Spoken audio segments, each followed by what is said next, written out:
வணக்கம். எட்டி டாக்ஸ்ல என்ன பார்க்க போறோம்னு கேட்டீங்கன்னா, தாக்குதல் நடத்த திட்டம் போட்ட ஜோதிமணி, எஸ்கேப் ஆன மோடி, பாராளுமன்றத்தில் என்ன நடந்தது? நம்முடைய மக்களவை சபாநாயகர் ஓம் பிர்லா அவர்கள் நேத்து அவையில என்ன சொன்னார்னு கேட்டீங்கன்னா, வழக்கத்துக்கு மாறாக ஏதோ ஒரு அசம்பாவிதம் நடைபெற இருக்கிறது என்று தகவல் வந்தது. அதனால்தான் மோடி அவர்களை நான் அவைக்கு வர வேணாம் என்று சொல்லிவிட்டேன். அதனால்தான் குடியரசுத் தலைவர் உரைக்கு நன்றி தெரிவிக்கும் தீர்மானத்தில் பிரதமர் உரையாற்றவில்லை அப்படின்னு தெரிவித்தாருங்க. உடனடியாக ஜோதிமணி அவர்களும், இரண்டாவது காங்கிரஸ் எம்பி சுதா அவர்களும், இன்னொரு காங்கிரஸ் பெண் எம்பி அவர்களும் தாக்குதல் நடத்த தான் திட்டம் போட்டாங்க அப்படின்னு சபாநாயகர் வெளிப்படையா சொல்லிட்டாரு. நாங்களா தாக்கத்துக்கு திட்டம் போட்டோம் அப்படின்னு சொல்லிவிட்டு என்ன நடந்தது என்று அவங்க விளக்கமாக பேட்டியளித்திருக்கின்றார்கள். அது மட்டும் இல்லாம நம்முடைய பிரியங்கா காந்தி அவர்களும் பாராளுமன்றத்தில், குறிப்பா மக்களவையில் என்ன நடந்தது என்ற விஷயத்தையும் தெளிவுபடுத்தியிருக்கின்றார்கள். ஆனால் சபாநாயகர் சொன்னது உண்மையா, இல்ல ஜோதிமணி சொன்னது உண்மையா, இல்ல பிரியங்கா காந்தி அவர்கள் சொன்னது உண்மையா? உண்மையாகவே ஜோதிமணி அவர்கள் பிரதமரை தாக்குவதற்கு திட்டம் போட்டாங்களா? என்ன வழக்கத்துக்கு மாறாக நடந்து போச்சு அப்படின்ற விஷயத்தை ஒவ்வொன்றா பார்க்கலாமா? முதல்ல சபாநாயகர் அவர்கள் என்ன குறிப்பிடுறான்னு கேட்டீங்கன்னா, எப்பா 2 நாளா நீங்க புக்ஸ் எடுத்து வரீங்க, பதாகை எடுத்துட்டு வரீங்க, இது அவையினுடைய மரபுக்கு மீறிய செயல். இனிமே எடுத்துட்டு வராதீங்க, இனிமே விவாதம் தான் நடத்த போறோம். அதனால புத்தகமே வேண்டாம், ரெண்டாவது பதாகமே வேண்டாம், வேற எந்த ஒரு ஆப்ஜெக்டும் இல்லாம அமைதியாக சபைக்கு வாங்க அப்படின்னு சொன்னாராம்.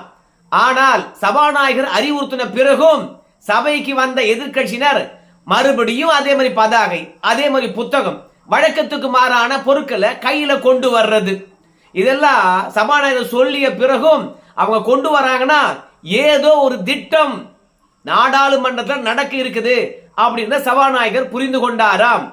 எதை எடுத்துட்டு வர வேணான்னு சொல்றாங்களோ அதை எடுத்துக்கிட்டு வரக்கூடாது. அப்படி எடுத்துக்கிட்டு வராங்கன்னா சபாநாயகருடைய சொல்லுக்கு அங்க மதிப்பில்லை அப்படின்னு நல்லா தெரியுது. இரண்டாவது வழக்கத்துக்கு மாறான செயல் என்ன என்று பார்க்கின்ற பொழுது, கடந்த காலத்தில் காங்கிரஸ் கட்சியை சார்ந்தவங்க எதிர்ப்பு தெரிவிப்பதாக இருந்தால் காங்கிரஸ் கட்சியோ கூட்டணி கட்சியிலோ இருக்கக்கூடிய மூத்த ஆணு எம்பிக்கள் தான் போய் சபாநாயகர் இருக்கையை முற்றுகிடுவது, இல்லை எழுந்து கோஷம் இடுவது, பேசுவதற்கு அனுமதி கேட்பது, இதுதான் நடக்குமா? ஆனால் இந்த முறை நாடாளுமன்றம் தொடங்குறதுல இருந்தே பாராளுமன்றத்தில் காங்கிரஸ் கட்சியும் அதன் கூட்டணி கட்சிகளும் பெண்களை முன்னிறுத்துகின்றார்களாம். போராட்டமா? பெண்கள் முதல்ல. போராட்டத்தினுடைய முதல் இடத்துல முன்னணியில யாரை நிறுத்துறாங்க அப்படின்னு பார்க்கும்போது பெண்களை தான் நிறுத்துறாங்க. சோ இதுவும் வழக்கத்துக்கு மாறா இருக்குது. பார்லிமெண்ட்ல காங்கிரஸ் கட்சியானது இப்படி பெண்களை முன்னிறுத்தி போராட்டம் நடத்த மாட்டாங்க. அதாவது மோடி மீது வைக்கின்ற குற்றச்சாட்டு பெண்கள் தொடர்பானதாக இருந்துச்சு வச்சுங்களேன், பெண்கள் கூட எழுந்து கோஷமிடலாம். ஆனா பொதுவான குற்றச்சாட்டுக்கு பெண்கள் மட்டுமே முன்வரிசையில் நின்று போராடுவது எதுக்கு? இது வழக்கத்துக்கு மாறாக இருக்குது சபாநாயகர் சொல்றார். இரண்டாவது வழக்கத்துக்கு மாறானது என்னன்னு பார்க்கும்போது, எப்போதும் சபாநாயகர் தானே முற்றுகையிடுவாங்க. ஆனால் முந்தநேத்து என்ன நடந்து போச்சுன்னு கேட்டீங்கன்னா, பிரதமர் மோடி அவர்களை முற்றுகையிட போயிட்டாங்கப்பா எதிர்கட்சி உறுப்பினர்கள் எல்லாம். அப்படி ஆவேசத்துல எதிர்கட்சி உறுப்பினர்கள் மோடிக்கு ஏதாவது பண்ணிட்டாங்க, என்ன பண்றது? ஏன்னா அவ்வளவு ஆவேசமாக குரல் எழுப்பினாங்க, ஆவேசமாக போராட்டம் நடத்தினாங்க. அவையில பாத்தீங்கன்னா கையில வச்சிருந்த பேப்பரை கீழ்ச்சி எரிஞ்சாங்க, 8 பேரை சஸ்பெண்ட் பண்ணாங்க. அதுல மாணிக்கம் தாக்கூர் மற்றும் சு வெங்கடேசன் அவர்கள்லாம் பாத்தீங்கன்னா இந்த பாராளுமன்ற கூட்டத்தொடர் முடிகின்ற வரைக்கும் சஸ்பெண்ட் பண்ணி வச்சிருக்காங்க. அந்த அளவுக்கு ஆவேசமா நடந்துகிட்டாங்க. இவ்வளவு ஆவேசமா நடந்து கொண்டவங்க எதற்காக பிரதமருடைய இருக்கை நோக்கி போனோம்? இது வழக்கத்துக்கு மாறா இருக்கிறது. சபாநாயகரை நோக்கி தானே எல்லாம் வருவாங்க. இதெல்லாம் பாத்தீங்கன்னா நம்முடைய சபாநாயகருக்கு பாத்தீங்கன்னா வித்தியாசமா தெரிஞ்சிருக்குது. பொதுவா பிரதமர் இருக்கை இருக்கு இல்லையா, அந்த இருக்கையின் ஓரத்துல யாரும் காவலாளிகள் இருக்க மாட்டாங்க. அது பாராளுமன்றம். எங்க காவலாளிகள் இருப்பான்னு கேட்டீங்கன்னா சபாநாயகருக்கு பக்கத்துல தான் இருப்பாங்க. அப்ப சபாநாயகர் தான் பாத்தீங்கன்னா பாராளுமன்றத்துக்குள்ள ஏதாவது அசம்பாவிதம் நடந்தா சபாநாயகர் தான் உத்தரவிடுவார். ஏன்பா உள்ள காவலர் போங்கப்பா அப்படின்னு சொல்லிட்டு, இல்ல துணை ராணுவம் உள்ள போங்கப்பா அப்படின்னு உத்தரவிடுவார். அதனால சபாநாயகருக்கு பின்னாடி தான் இருப்பாங்க.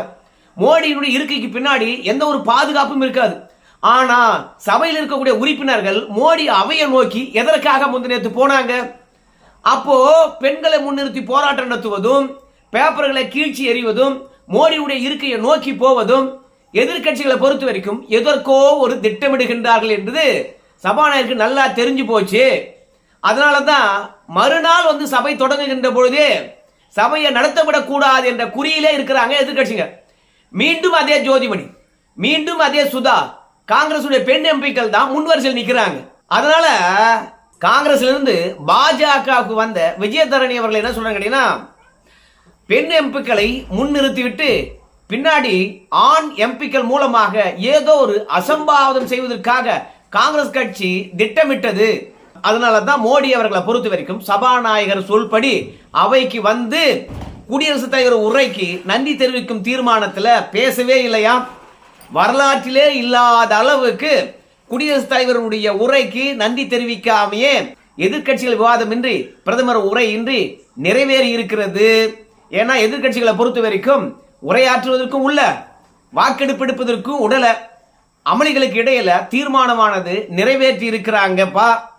ஆனா உண்மையாகவே மோடி அவர்களுக்கு அசம்பாவிதம் ஏற்படுத்தத்தான் ஜோதிமணி அவர்களும் காங்கிரஸ் எம்பி சுதா அவர்களும் ஈடுபட்டார்களா என்று கேட்கின்ற பொழுது அவங்க சொல்றது என்னன்னு கேட்டீங்கன்னா, மோடி மீது நிறைய குற்றச்சாட்டு இருக்குதுங்க. அதாவது சீனாவுடைய காலாட்படையும் பீரங்கி படையும் நம்முடைய எல்லையை நோக்கி வராங்க. அப்படி எல்லையை நோக்கி வருகின்ற பொழுது ராணுவப்படை தளபதி மோடிக்கு போன் பண்ணி, ஐயா நம்ம எல்லையில பீரங்குடன் வர்றாங்க, என்ன பண்ணலாம் அப்படின்னு சொல்லுகின்ற பொழுது 2 மணி நேரம் கழித்து அங்க என்ன சூழ்நிலை இருக்குதோ சூழ்நிலைக்கு தகுந்தவாறு நீங்களே முடிவெடுத்துக்குங்க அப்படின்னு சொல்லிட்டாங்களாம். சோ அவசர காலத்துல 2 மணி நேரம் அமைதி காத்து எதற்காக? சீனாக்காரனுக்கு மோடி பயந்துட்டாரோ அப்படின்றது உண்மை தெரிஞ்சாகணும் இல்லையா? அதை நாங்க கேள்வி கேட்டோம். ரெண்டாவது, ராகுல் காந்தி அவர்கள் தொடர்ந்து பேச வைப்பதற்காக, ஏன்னா நாட்டில் நிறைய பிரச்சனை இருக்குது. பிரதமருக்கு என்ன பொறுப்பு இருக்கிறதோ பாராளுமன்றத்தில் அதே பொறுப்பு எதிர்கட்சிகளாக இருக்கக்கூடிய எங்களுக்கும் எதிர்கட்சி தலைவருக்கும் இருக்குது. அதனால நாங்க கேள்வி எழுப்போம், சந்தேகத்தை எழுப்புவோம், பிரதமர் மோடி பதில் சொல்லணும். ஆனா எங்களை பேசவே விடலையே, நாங்க என்ன பண்றது? இரண்டாவது, அமெரிக்காவுடன் வர்த்தக ஒப்பந்தம் போட்டிருக்கீங்க, வரியை குறைச்சிருக்கீங்க, அதுல நிறைய சந்தேகம் இருக்கிறது. அந்த சந்தேகம் தொடர்பாக நாங்க கேள்வி கேட்க வேண்டும் என்று நினைக்கிறோம். ஆனா அந்த கேள்விக்கும் நம்ம மோடி அவர்களுடைய பதிலுக்கும் அங்க இடமே இல்லையே. மூன்றாவதாக எப்சன் ஃபைல், அதுல நம்ம ரயில்வே துறை அமைச்சர் பெயரும் நம்ம மோடி பெயரும் இடம்பெற்றிருக்கிறது. எப்படி பெண் வியாபாரம் நடத்துகின்றவனுடைய வாழ்க்கை வரலாற்றினுடைய விசாரணையினுடைய அறிக்கையில நம்ம மோடி அவர்களுடைய பெயரும் நம்முடைய அமைச்சருடைய பெயரும் எப்படி இடம்பெற்றது? ஸோ அமெரிக்காவில் நடந்த சம்பவங்கள்ல நம்ம மோடி பெயரும் ரயில்வே மினிஸ்டர் பெயரும் எப்படி இடம்பெற்றது? இதெல்லாம் நாங்கள் கேட்போமா இல்லையா? நம்முடைய இந்தியாவுடைய மானம் ஒட்டுமொத்தமாக கப்பல் ஏறுது இல்லையா? அது மட்டும் இல்லாம ஒட்டுமொத்த இந்தியாவையும் அமெரிக்காவுக்கு திறந்து விட்டாங்க. அதே மாதிரி பால் வியாபாரிகள், அப்புறம் விவசாயிகள் என்று ஒட்டுமொத்த பேரும் பார்த்தீங்கன்னா இன்னைக்கு பாதிப்படைய போறாங்க. அமெரிக்காவில் இருக்கக்கூடிய விவசாயத்துறை மினிஸ்டரை பொறுத்த வரைக்கும், நாங்கள் இந்தியாவுக்கு வரி இல்லாம விவசாய பொருட்களை ஏற்றுமதி பண்ண போறோம், எங்களுக்கு ஒரு பெரிய சந்தை கிடைச்சிச்சு அப்படின்னு கொண்டாடுறாங்க. அப்போ ஒரு காலத்துல ஈஸ்ட் இந்தியன் கம்பெனியானது கொள்ளடிச்சுன்னு போச்சு. இப்ப அமெரிக்காக்கார கொள்ளடிச்சு போறானா? இதுக்கு விளக்கம் அளிக்கணுமா இல்லையா? எதிர்கட்சி தலைவரை பேச வைக்கணும்னு பாக்குறோம், பேச விடவே மாட்டாங்க. அப்போ எங்களுடைய குரல்கள் பார்லிமெண்ட்ல ஒழிக்கலன்னு நாங்க என்ன பண்றது? சோ எங்களுடைய எதிர்ப்பை தான் தெரிவிச்சோம் அப்படின்னு ஜோதிமணி அவர்களும் சுதா அவர்களும் சொல்றாங்க. கொஞ்சமேனும் நாங்க மோடி அவர்களை தாக்குவோமா? நாங்க என்ன ஆர்எஸ்எஸ் காரங்களா? நாங்க என்ன பிஜேபி காரங்களா வன்முறையை கையில் எடுப்பதற்கு? ஆங்கிலேயனே நாங்க அகிம்சை முறையில தான் துரத்தி அடிச்சோம், எங்களுக்கு வன்முறையே தெரியாது, ஆனா அபாண்டமா குற்றச்சாட்டு வைக்கிறாங்க அப்படின்னு ஜோதிமணியும் சுதா அவர்களும் நேற்று பேட்டி அளித்திருந்தாங்கப்பா. ஆனா சில சந்தேகங்கள் நமக்கு இருக்கிறது. சபாநாயகர் இருக்கைக்கு முன்பாகவும் காங்கிரஸ் பெண் எம்பிக்கள் தான் போய் போராடுறாங்க, எதிர்ப்பு தெரிவிக்கிறாங்க, கோஷமிடுறாங்க. ரெண்டாவது, பேசவே விடுறதே கிடையாது. சபாநாயகர் சொன்னா கூட பாத்தீங்கன்னா பெண் எம்பிக்கள் அமர்வதே கிடையாது, ஆண்கள் அமர்ந்தா கூட. அப்ப ஏதோ ஒரு பின்னணி திட்டம் இருக்குது. ஆனா நம்ம பிரியங்கா காந்தி அவர்களை பொறுத்த வரைக்கும் என்ன பேட்டியில் கேட்டீங்கன்னா, மொத்தமே பார்லிமெண்ட்ல அதுவும் மக்களவையில் 3 பெண் எம்பி தான் இருக்கிறாங்க. அந்த 3 பெண் எம்பிக்களுக்கு பயந்துகிட்டு நம்ம மோடி அவர்கள் நாடாளுமன்றமே வரலையா? ரொம்ப நகைச்சுவையா இருக்குது. அங்க என்ன நடந்தது? எத்தனை சிசிடிவி காட்சிகள் இருக்கிறது, இல்ல எத்தனை சிசிடிவி கேமராக்கள் இருக்கிறது, அதையெல்லாம் தாண்டி நாங்க என்ன பண்ண போறோம் அப்படின்னு பிரியங்கா காந்தியை பொறுத்த வரைக்கும் அங்கெல்லாம் ஒன்றும் மோடிக்கு அசம்பாவிதம் நடக்கிற மாதிரி நாங்கள் நடந்து கொள்ளவே இல்லை. ஜனநாயக முறைப்படி தான் நாங்கள் போராட்டம் நடத்தினோம். ஆனால் எதிர்கட்சியுடைய குற்றச்சாட்டுகளை எதிர்கொள்ள முடியாத மோடி அவர்கள் இந்த மாதிரி என்னை தாக்க வந்தாங்க, என்னை பிடிக்க வந்தாங்க அப்படின்னு சொல்லிட்டு புரளை கிளப்புறார் அப்படின்னு நம்முடைய பிரியங்கா காந்தி அவர்கள் பேட்டியளித்து விட்டு போய்விட்டாருங்க. காங்கிரஸ் கட்சிக்காரங்களை பொறுத்த வரைக்கும் என்ன ஒரு டெமோக்ரஸி இருக்கிறது இந்த நாடாளுமன்றத்தில் அப்படின்னு கேள்வி கேட்குறாங்க. ஆனால் இந்த விவாதங்களும் இந்த போராட்டங்களும் மற்றும் மோடி அவர்கள் பாராளுமன்றத்துக்கு வராததும் பிஜேபி காரங்க என்ன சொல்றாங்க கேட்டீங்கன்னா, இவங்கெல்லாம் நாடாளுமன்றத்தில் போயிட்டு கருத்துரிமையை பற்றி பேசுறாங்க, பாராளுமன்ற ஜனநாயகத்தை பற்றி பேசுறாங்க. ஆனால் தமிழ்நாட்டில் சட்டமன்றம்னு ஒன்று இருக்குது. அந்த சட்டமன்றத்தில் திமுக எப்படி நடந்துக்குது? அவங்க கட்சி தானே. எதிர்கட்சிகளை பேசினா டிவியில் காட்டுறது கிடையாது, பேசுறதுக்கு வாய்ப்பும் தரது கிடையாது. ஜனநாயகத்தினுடைய குரல் வலையை யார் நசுக்கிறது? ஒரே ஒரு நாள் சட்டமன்றத்தில் பேப்பரை கீழ்ச்சி சபாநாயகர் மூஞ்சில் போட்டுப்பாரு, என்ன நடக்குதுன்னு பார்க்கலாம். ஆனால் நாடாளுமன்றத்தில் எப்படி இருக்குது அப்படின்னு சொல்லிட்டு இங்கே இருக்கின்ற திமுக மற்றும் காங்கிரஸ் எம்பிக்கு பாஜக காரங்க பதிலடி கொடுக்குறாங்க. நம்ம மோடியை பொறுத்த வரைக்கும் மாநிலங்களவையில் குடியரசுத் தலைவர் உரைக்கு நன்றி தெரிவிக்கும் தீர்மானத்தில் உரையாற்றினார். மக்களவையில் உரையாற்றவில்லை, ஆனால் மாநிலங்களவையில் உரையாற்றினார். நம்ம மோடி அவர்கள் உரையாற்றுகின்ற தருணத்தில் ஒட்டுமொத்த எதிர்கட்சிகளும் கோஷமிட்டு கொண்டே வெளியேறிவிட்டார்கள். நம்ம மோடியை பொறுத்த வரைக்கும் பேசுறதுக்கு அனுமதி கொடுங்கப்பா, அமைதியா இருங்கப்பா அப்படின்னு கேட்டார். உடனே எதிர்கட்சிகளை பொறுத்த வரைக்கும் எதிர்கட்சி தலைவர் பேசுறதுக்கு அனுமதிக்க கூடாதா, நீங்க அனுமதி தந்தீங்களா அப்படின்னு கோஷமிட்டு கொண்டே வெளியே போயிட்டாங்க. நம்ம மோடியை பொறுத்த வரைக்கும் இனிமே உலகத்தை இந்தியா தான் ஆளப்போகுது. நாம பொருளாதாரத்தில் 3வது இடம் வந்திருக்கோம். ஆனா 2014 நம்ம 11வது இடம் இருந்தோம். அது மட்டும் இல்ல 9 நாடுகள் இடத்துல நாம பெரிய ஒப்பந்தம் எல்லாம் போட்டிருக்கோம். இனி தெற்காசிய பகுதியில இந்தியா தான் பாத்தீங்கன்னா மிகப்பெரிய பொருளாதார வல்லரசு நாடா இருக்க போது. உலக வழிநடத்த போறதே நாம தான்யா அப்படின்னு சொன்னவர் பல ஆண்டு காலமாக ஆட்சி ஆண்டவர்களும் பல ஆண்டு காலமாக ஆட்சியில் இடம்பெற்றிருந்தவர்களுக்கும் சுயநலம் மட்டும்தான் இருக்குது, தொலைநோக்கு பார்வை அல்ல. அவங்க ஆட்சியை ஒட்டுமொத்தமாக அவங்க பைய நிரப்பத்துக்காக தான் பார்த்தாங்க. அது மட்டும் இல்ல, மோடியை பொறுத்த வரைக்கும் டீ வித்தவன் எப்படி பார்லிமெண்ட்ல பாத்தீங்கன்னா ஆட்சி நடத்தலாம் அப்படின்னு நினைச்சாங்களோ என்னவோ தெரியல. நான் அதிரடியான சில முடிவுகள் எடுக்கின்ற போது எனக்கே சவக்குழியை தோண்டிவிட வேண்டும் என்று சொல்லிட்டு ஐடியா பண்ணாங்க அப்படின்னு சொல்லிட்டு 370 நீக்குகின்ற பொழுதும் என்னை கொன்னுன்னு திட்டம் போட்டாங்க அப்படின்னார். ஆபரேஷன் சிந்தூர் தருணத்திலும் சரி என்னை கொன்னுன்னு நினைக்கிறாங்க.